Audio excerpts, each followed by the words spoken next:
রাষ্ট্র কিভাবে সংগ্রহ করলেন, অভিমান টাকা মাল কিভাবে পেয়েছেন, মাল কিভাবে ব্যয় করেছেন, এই বিষয়ে জিজ্ঞেস করা হবে। এটি হাদিসটি তিরমিজি বর্ণনা করেছেন এবং হাদিসটি হাসান এবং সহিহ বলেছেন। আল্লাহর ভয়, আমি আপনি যেভাবে যে প্রান্তে যাই না কেন আমাদের ভিতরে একটা ভয় থাকে, সেটি হলো সম্পদ হারানোর ভয়, নিজের নিরাপত্তার একটা ভয় থাকে। আপনি চিন্তা করেন যে আমি যখন পথে রওনা দেব, ভ্রমণ করব, তখন আপনি সময়ের একটা হিসাব করেন। আমি এখন রাত 11টায় গাড়িতে চললে আমাকে ভোর 5টায় নামিয়ে দিবে। আমার বাস স্ট্যান্ডে নামার পর সেখানে আমার কোনো সন্ত্রাসী কবলে পড়তে পারি কিনা, বা রাত থাকলে আমার ক্ষতি হবে কিনা, এটি আপনি ভয় করেন।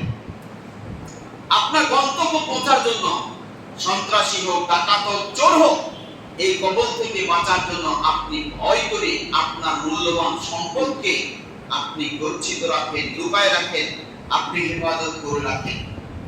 কিসের জন্য? চোর ডাকাতের হাত থেকে বাঁচার জন্য আপনি ভয় ভীতি করেন। এটা আপনার ভিতরে আছে।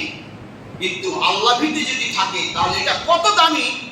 এটি রাসূল কারীম সাল্লাল্লাহু আলাইহি সাল্লাম বলেছেন, মান খাফা আদলাজা, যে ব্যক্তি সন্ধ্যায় রাত্রি চলাচল করছে, ওয়াদলাজা বালাগাল মানজিলা, যে ব্যক্তি রওনা দিল সন্ধ্যায়, সে তার গন্তব্য স্থানে পৌঁছে গেল ভীতি অবস্থায়। আপনি ভীতি অবস্থায় চলেছেন, সতর্ক অবস্থায় চলেছেন, আপনি আপনার গন্তব্যে পৌঁছে গেলেন। আলা ইন্না সিলাতাল্লাহি গালিয়াতুন, মনে রেখো আল্লাহ তাবারক ওয়া তাআলা এই যে ভীতি সম্পদ, এই যে পুণ্যটা, এই দ্রব্যটি, এটি আল্লাহর কাছে সবচেয়ে বেশি দামি। সেটি আলা ইন্না সিলাতাল্লাহি জান্নাহ, আল্লাহর কাছে এই সবচেয়ে দামি জিনিস সেটি হচ্ছে জান্নাত।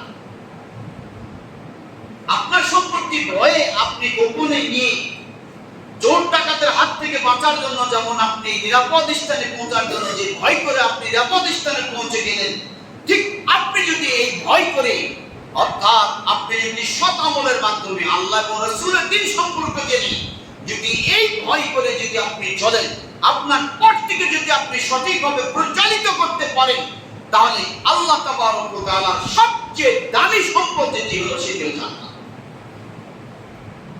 এই জান্নাত আপনি সহজেই সেখানে বুঝতে পারবেন। পরে হাদিসে আল্লাহ তাবারক ওয়া তাআলা তার প্রিয় হাবিবের মাধ্যমে তিনি বলেন,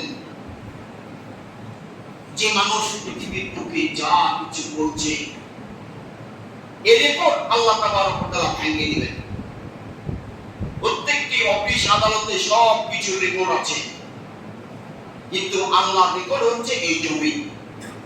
আল্লাহ তাবারক ওয়া তাআলা তার প্রিয় হাবিবের মাধ্যমে তিনি আয়াতটি সূরা আল-জালালের একটি আয়াত বলেন, আন আবি হুরায়রা قال قال রাসূল সাল্লাল্লাহু আলাইহি ওয়াসাল্লাম ইয়াউমাইযিন তুহাদ্দিস আখবারাহা, যেদিন জমিনের উপরে যা কিছু ঘটবে সেদিন জমিন সব টপ টপ টপ টপ করে বলে দিবে।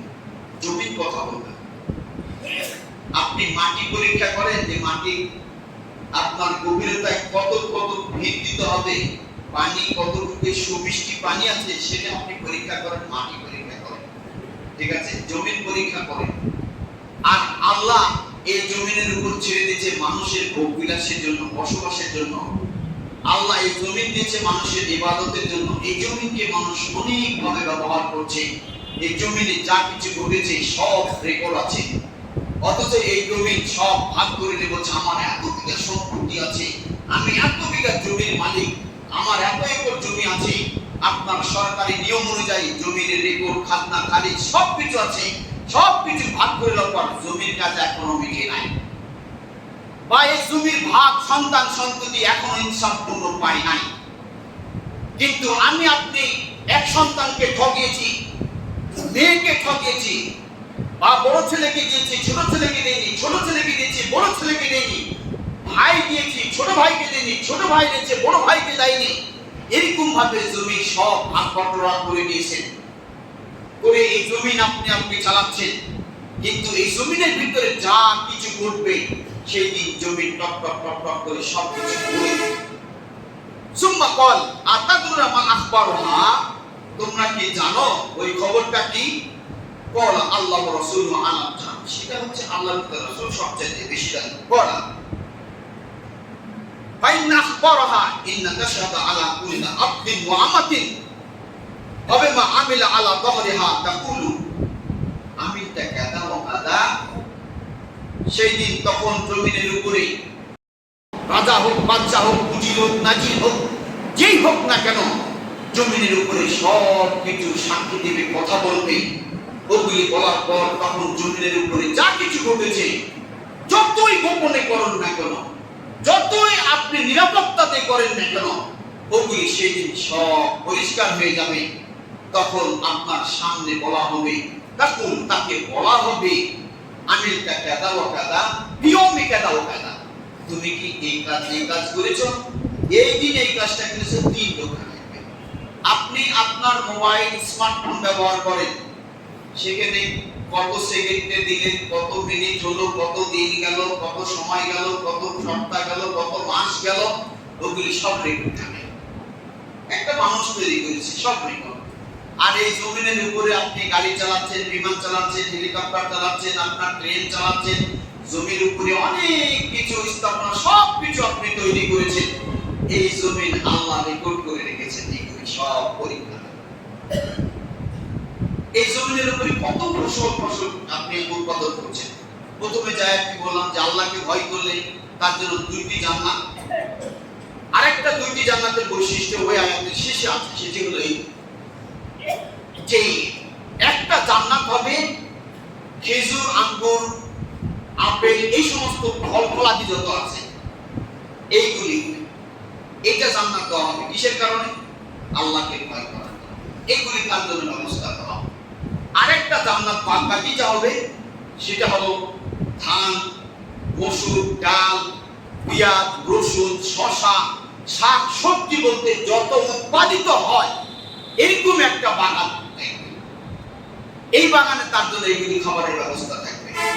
তখন আপনি জান্নাতে বলেন কুতুবিহা মুতাশাবিহা, আরে দুনিয়াতে এই ফল তো আমি খাইছি, শসা তো আমি খাইছি, আপেল তো আমি খেয়েছি, কিন্তু মাগার স্বাদের দিকে ভিন্ন হবে। মধু আপনি খেয়েছেন, মধুর নহর দেওয়া হবে, এত মধু আপনি খাবেন, স্বাদে ভিন্ন হবে। দুধ আপনি খাবেন, এই দুধ ওই দুধ দেখতে একই হবে, কিন্তু ওই দুধের স্বাদ হবে আলাদা। এরকম পানি, এই পানি ওই পানি আপনি খাবেন, দেখতে পানি, কিন্তু ওই পানি হবে আলাদা। তখন আপনি সেগুলি সুপানিও খাবেন, যে এত তৃপ্তি পাবেন যে আপনি মনে করবেন যে পৃথিবীতে এরকমই খেয়েছি, এত সুস্বাদু নয়।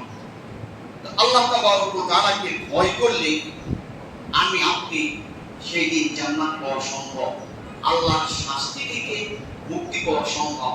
আল্লাহকে ভয় করলে পাপ থেকে বেঁচে থাকা সম্ভব। আসুন আমরা যথাযথভাবে ফাত্তাকুল্লাহ মাস্তাতাতুম, আল্লাহকে সাধ্যমতো ভয় করার মতো ভয় করতে হবে। আল্লাহ যেন আমাদেরকে সকলকে আল্লাহর ভয় ভীতি অর্জন করতে